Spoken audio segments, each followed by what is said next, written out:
Friends, ముందుగా ఇంత ఓపిక్గా ఇంత సేపు ఉన్నారంటే ఒక సమోసా మీద చాలా మెచ్చుకోవాలి. సో అందుకని ఎందుకు అంటే ఈ సమోసాలు 1000 కాదు 1,00,000 తిన్నా మన స్వేచ్ఛకు సమానం కాదు అది.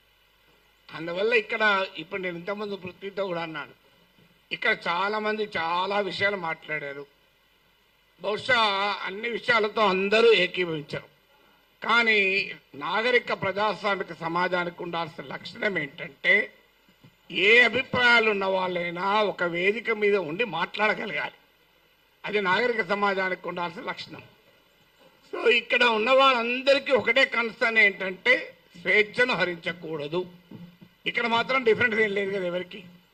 భావ ప్రజ్ఞా స్వేచ్ఛను హరించకూడదు. భారత రాజ్యాంగం కల్పించిన ఆర్టికల్ 19(1)A కల్పించిన భావ ప్రజ్ఞా స్వేచ్ఛను హరించకూడదు. హరిస్తే ఏం చేస్తారు? కేసులు పెడతారు. నేను అన్నాను అరెస్ట్ చేస్తారని భయమా సార్ అన్న. భయం ఉంటే యాంటిసిపేటరీ బెయిల్ పోతాను పోలే కదా అన్న. ఇంతవరకు యాంటిసిపేటరీ బెయిల్ పిటిషన్ వేయలేదు, వేయను కూడా. ఎందుకంటే నవ్వుతూ అన్నా, నా జీవితంలో చాలా అనుభవాలు వచ్చాయి, అసెంబ్లీతో సహా. ఒక జైలు అనుభవం రాలే, అది కూడా పోయి చేస్తే నా ఆత్మకథ పూర్తయితే ఇంకో చాప్టర్ అని చెప్పాను. సో అందువల్ల అరెస్ట్లకు భయపడే వాళ్ళం అయితే ఇక్కడ దాకా రాకనే పోయేవాళ్ళం. నేను 30 ఏళ్ల వయసులో యూనివర్సిటీలో అసిస్టెంట్ ప్రొఫెసర్గా ఉన్నప్పుడు Times of India group daily the ఇండిపెండెంట్కు ఒక ఆర్టికల్ రాశాడు. అప్పుడు ముఖ్యమంత్రి నెదురుమల్లి జనార్దన్ రెడ్డి పైన glad to see him go అని రాశాడు. అప్పుడు చీఫ్ మినిస్టర్ ఆఫీస్ నుంచి వైస్ ఛాన్సలర్ ఫోన్ వస్తే నన్ను పిలిపించాడు. ఏం నాగేశ్వర్ పెళ్ళై 4 ఏళ్ళు అయింది, కొడుకు పుట్టి 1 year కూడా కాలే, ఇప్పుడు మన ఉద్యోగం తీసేస్తే ఏమవుతుంది అన్నాడు. నేను తీసేయమన్నాడు సార్ మీ సీఎంను. ఒక 30 ఏళ్ళు అక్కడ ఇక్కడ ట్యూషన్లు చెప్పుకొని బతుకుతా, 30 ఏళ్ళ తర్వాత కోర్టులో సుప్రీంకోర్టుకి వెళ్ళి ఈ డబ్బులన్నీ తెచ్చుకుంటే జూబ్లీహిల్స్ ఇల్లు కట్టుకుంటా అని చెప్పాను. ఎందుకంటే నాకు అదొకటే మార్గం కనబడుతున్నా సార్, లేకపోతే లేదని చెప్పిన. అంటే అందువల్ల 30 ఏళ్ళ వయసులోనే భయపడలే, 62 ఏళ్ళ వయసులో భయపడతామా? సో అందువల్ల అది భయపడే ప్రసక్తే లేదు. అరెస్ట్ ఇంతవరకైతే మీకు ఫ్యాక్ట్స్ కూడా చెప్పాలి. ఎందుకంటే ఇక్కడ మాట్లాడిన వాళ్ళు చాలామంది బహుశా టీవీలు మిస్లీడ్ చేసిన రాంగ్ ఇన్ఫర్మేషన్తో కూడా ఉన్నట్టున్నారు. నా దగ్గరికి అరెస్ట్ చేసడానికి ఎవరైతే రాలే ఇప్పటి వరకు, రారని నేను చెప్పను, ఇప్పటి వరకు రాలేదు. హైదరాబాద్కు వచ్చారేమో తెలియదు, మా ఇంటికి రాలే. అయితే అక్కడ తెలంగాణ పోలీస్ ప్రొటెక్షన్కి వస్తే వాళ్ళ ఫోటోలు వేసి మనం మీడియాలో ఆంధ్ర పోలీస్ వచ్చిందని రాశారు. ఆ వీడియోలో ఉన్న వ్యక్తి మన టోలీచెక్ సిఐ. సో అలా కూడా వచ్చాయి వార్తలు. ఆ వార్తలు కూడా ఇట్లాంటి పత్రికల్లోనే వచ్చాయి. పోనీ వీళ్ళు ఇక్కడ మనకు అర్థం కావాల్సిందంటే, ఒకటి రాజ్యం ప్రభుత్వమే నేరుగా కేసులు పెట్టింది. ఏంటా కేసులు?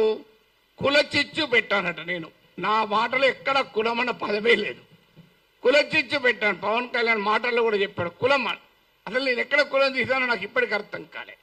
ఇప్పుడు ఒక అంశం వచ్చినప్పుడు అనేక మంది భిన్నమైన అభిప్రాయాలు ఉన్నవారు ఆ అంశాన్ని వరకు సమర్థిస్తుంటారు. అది ఏ కులం వాళ్ళైనా కావచ్చు, ఏ ప్రాంతం వాళ్ళైనా కావచ్చు, ఏ రాజకీయ భావాలు ఉన్న వాళ్ళైనా కావచ్చు. ఇప్పుడు దీన్ని మైక్ అనాలి. దీన్ని మైక్ అని ఒక కులం వాళ్ళకి చెప్తే మైకు, ఇంకో కులం వాళ్ళు చెప్తే కాదు స్టిక్ అంటారా? ఒక పార్టీ వాడికి చెప్తా మైకు, ఇంకో పార్టీ వాడికి చెప్తే బాటిల్ అంటారా? ఎవరైనా మైక్ అనాలి. సో దానికి కుమ్ముకైనట్టు కాదని. తర్వాత ప్రాంతం అని కూడా తీశాడు పవన్ కళ్యాణ్. ప్రాంతం అని తీస్తే ఎవరు తీశారు ప్రాంతం? నిజంగా ఇక్కడ వచ్చిన ఇన్ని సంఘాలు ఉన్నాయి, వీళ్ళు తీయలే. తెలంగాణ సంఘాలు మొదలు ప్రాంతం అనే ప్రస్తావనే తీయలే. ఆ ప్రస్తావన తీసింది కూడా ఆ 2 పార్టీల వాళ్ళే. నువ్వు తెలంగాణ వాడివి, ఆంధ్రప్రదేశ్ రాజకీయాల గురించి ఎట్లా మాట్లాడుతావు? అయ్యమ్మ నేను అమెరికా వాడిని, అక్కడ ఓటర్నా, ఆడ మాట్లాడుతున్నా కదా. ఇరాన్ పైన మాట్లాడుతున్నది ఇరాన్ ఓటర్నా? ఇది ఎక్కడ సిద్ధాంతం అయ్యా? మీరైతే ఇక్కడ ఇల్లు కలిగి ఉంటారు, ఆస్తులు కలిగి ఉంటారు, మేము మాట్లాడకూడదంటే ఎట్లా? తెలంగాణలో ఉన్న పుట్టినవాడిని కనుక తెలంగాణ వాడి కనుక మాట్లాడద్దంటే ఎట్లా? అంటే కులం తీసింది మీరు, ప్రాంతం తీసింది మీరు, మళ్ళీ మమ్మల్ని కులము ప్రాంతం తీశారంటున్నారు. ఎంత ఆశ్చర్యమో చూడండి. ఇక అది కులం చిచ్చు పెట్టారని కేసు పెట్టారు. అక్కడ కులం ప్రస్తావన కూడా చేయలేదు నేను. ఇంకో కేసు ఏంటిది? ఈవెన్ నోటీస్ ఇవ్వకుండా కూడా అరెస్ట్ చేయొచ్చు 3 ఏళ్ళు. ఏంటదా అంటే అల్లర్లు సృష్టించేదానికి పనిచేశారట.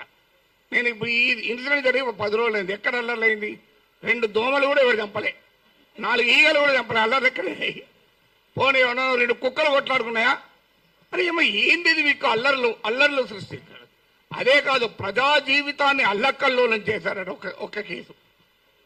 జోకేంద్ర వాళ్ళు పెట్టిన కేసులు మనం నవ్వొస్తాయి. మీరు ఎంతమంది చూశారో తెలియదు నాకు ఎఫ్ఐఆర్లు. ఆ సెక్షన్ నేను చూస్తే ఆ లాలోనే ఉంది, this section is not applicable for words అన్నాడు. మరి నేను వర్డ్స్ కాకపోతే ఏం మాట్లాడినా బాంబులు వేసినా.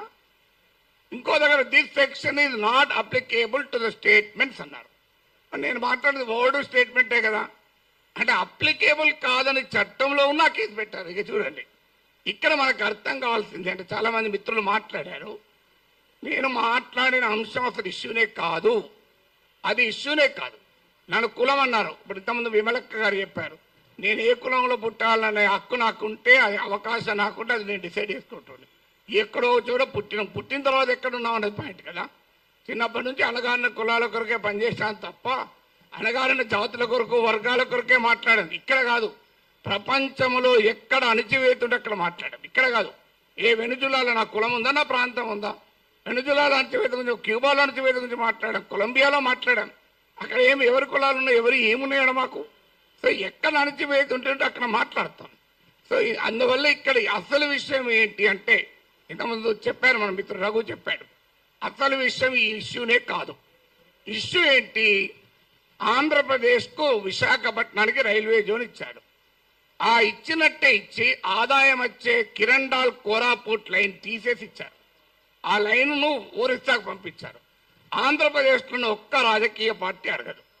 నా పైన గంట సేపు డిబేట్ పెట్టే టీవీ ఛానల్ కూడా అడగవు. విచిత్రం ఏంటంటే, అయ్యా మరి ఈ రైల్వే జోన్ ఇచ్చారు, ఆదాయాన్ని ఇచ్చేదాన్ని తీసుకెళ్ళి ఒరిస్సాలో కలిపారు, ఇది అన్యాయం కదా అని ఒక్కరు అడగలే.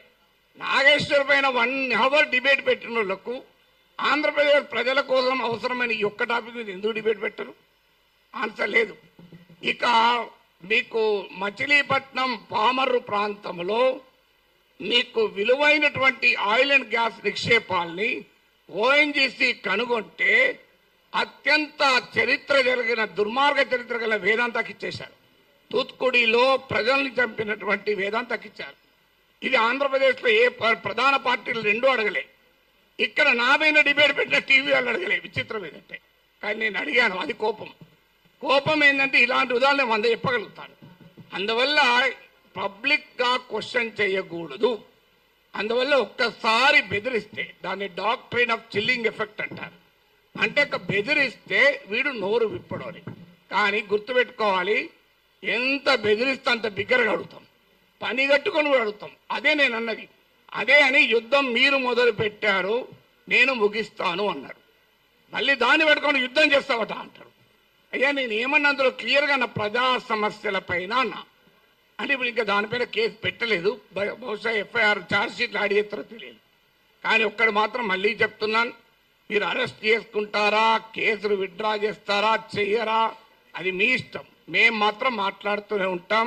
We will die but we will not give up our right to free speech అనేది మా మాట. చావనన్నా చేస్తాం కానీ మాట్లాడే హక్కును వదులుకోము. మీకే అణిచివేత వేసినా దానికి మేము సిద్ధం, సంతోషం. మీరు వస్తారంటే చెప్పండి, టైము ప్లేస్ కూడా చెప్పండి, ఆడికి వస్తా, కావాలంటే అరెస్ట్ చేసుకోండి. Thank you very much. Telangana